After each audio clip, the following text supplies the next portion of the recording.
పాపాత్మురాలనే స్త్రీ. ఆమె పాపం చేస్తుండగానే పట్టబడింది. ఆమెను తీసుకొచ్చారు. ఆమెకి ధర్మశాస్త్రం, మోషే ఇచ్చిన ధర్మశాస్త్రం ఆమెకి వ్యతిరేకంగా ఉంది.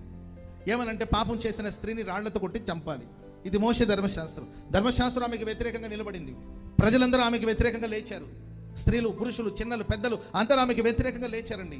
ఎందుకంటే ఆమె పాపం చేస్తుండగానే పట్టబడింది కనుక ఆజ్ఞలు కానీ, విధులు కానీ, శాసనాలు కానీ, చట్టాలు కానీ అన్ని ఆమెకి వ్యతిరేకంగా నిలబడినప్పటికీ యేసు ప్రభు మాత్రమే ఆమె ప్రక్కన నిలబడ్డాడు. చెప్పలు కూడా అందరూ గట్టిగా హల్లెలూయా. ఆమె పక్షాన ఎవరు నిలబడలేదు, ప్రభు ఆమె పక్షాన నిలబడ్డాడు. మీలో ఎవరు పాపం చేయలేదు వాళ్ళు మాత్రమే మొదటి రాయి వేయమని ప్రభు చెప్పాడు. అంటే ఒక పాపాత్మురాలైన స్త్రీ పక్షాన్ని ప్రభు నిలబడితే పరిశుద్ధుడైన నీ ప్రక్కన ప్రభు నిలబడలేడా?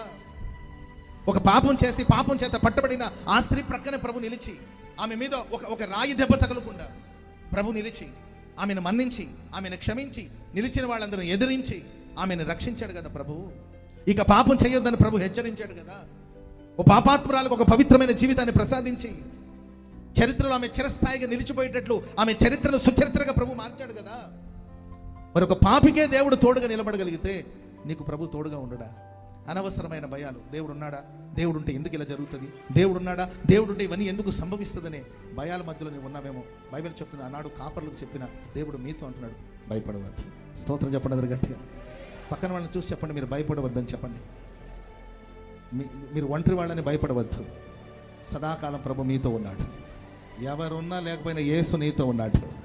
ఎవరున్నా లేకపోయినా యేసు నీతో ఉన్నాడు. యేసు నీతో ఉన్నాడు. యేసు నీతో ఉన్నాడు. యేసు నీ పక్షాన ఉన్నాడు. యేసు నీ పక్షాన ఉన్నాడు. యేసయ్య నీ పక్షాన ఉన్నాడు.